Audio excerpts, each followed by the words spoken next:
Hello Stampin' friends, it's Julia Mazur with Simply She Stamps, and I'm here to show you how to make the cute element on this shaker card. This card is part of my Celebratory Sips Suite Escape for August.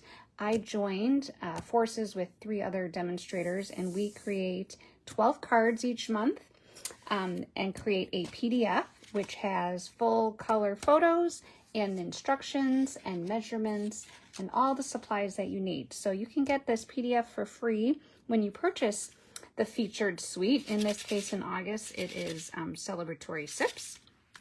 And on the first of each month on my calendar at jmazur.stampinup.net, you'll see everything else you need, the colors that we use, the cardstock. So when you buy the suite, if there's anything else you want to get, you'll know at that time. And then you get the measurements and step-by-step instructions for 12 cards. So it's really great. Again, you can get this for free when you buy the suite from me on my online store, or you can get the PDF for just $15. So today I am just going to show you this element, the shaker part. Actually, before we get started, real quick, I want to show you the Cheers and Sips stamp set and the dies that come with the suite. 2 of my favorite things, the glass and garden embossing folders. I use the glass on this card at the bottom, the glass embossing folder. And then you get 12 by 12 designer series paper. Obviously this is not 12 by 12, but there's some drinks that you can cut out by hand. You have some color washes here that you can use with the dies and stamps, some other fun patterns. So it's really a great suite. Works great for those petals and Prosecco bridal showers from this summer. Okay, so back to how to make this fun shaker element. I have 4 parts here.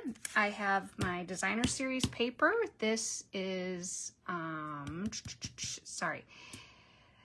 3/4 by 2 3/4. This was sitting on my desk because I used this shape for something else. So I had die cut a circle from the Stylish Shapes dies, and I'm left with this negative portion. Then I have a piece of window sheet, which is 2 3/8 by 2 3/8. And then I have 2 pieces. These are cut from the same piece of designer series paper, just different sides. So we have the drinks and what I like to call the bubbles. Okay, so this is how we're going to put this fun shaker piece together that you can add to a scrapbook page or this card.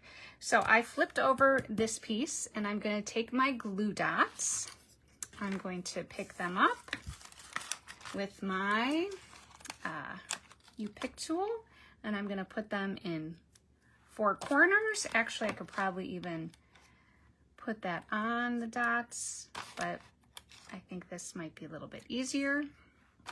Sometimes you can take your paper and push it on the dot and pick it up. That's the other option. Okay, so I have the glue dots and I'm going to put it over this piece. Okay, that kind of sticks it where it wants to go. And then I'm going to take the foam adhesive strips and I'm going to go along the edges here and just take my snips. This is a lot easier to do it this way rather than trying to measure. And I'm kind of going right next to that window sheet so my sprinkles won't fall out. I need another strip right here.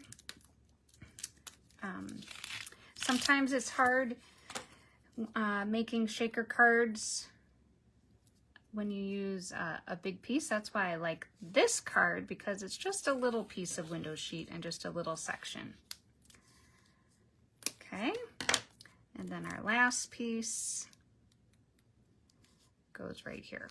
So our shaker pieces won't be escaping. Okay, now I'm going to leave this side up like that. I'm going to grab my loose shaker elements. Before I peel up the foam backing, I'm going to sprinkle some shaker pieces in here. And some might go on my placemat, and then a few might go on my placemat. But we can scoop those up later on. Okay, so very carefully, I'm going to peel these up, and then I'm going to take the drink piece and I'm going to put that over so that you can see the drinks behind that little circle window. So carefully, see what just happened? I wasn't so careful, and so the sprinkles kind of went flying. We don't want them to get stuck like that one did to the adhesive on that foam strip, because then your card won't lay flat. Okay, there we go. And then I'm just gonna flip this over, press this down along the foam strips, and there we have that shaker portion. I'm going to just trim the edges. This seemed to be the easiest way to me to do this shaker portion so that I could ensure that I didn't place that designer series paper kind of askew and then it wouldn't fit correctly. And so this is my shaker element, and you can put it on just like that. Let's scooch this over. But I am just going to add some adhesive carefully. Let's see, let's go like this on the bottom. And this is going to be the base that I can then put on my card. So there is our fun shaker element. Pretty simple, right? All right, thanks for joining me. And if you have any questions, put them in the comments and I'll be happy to answer them. Bye-bye.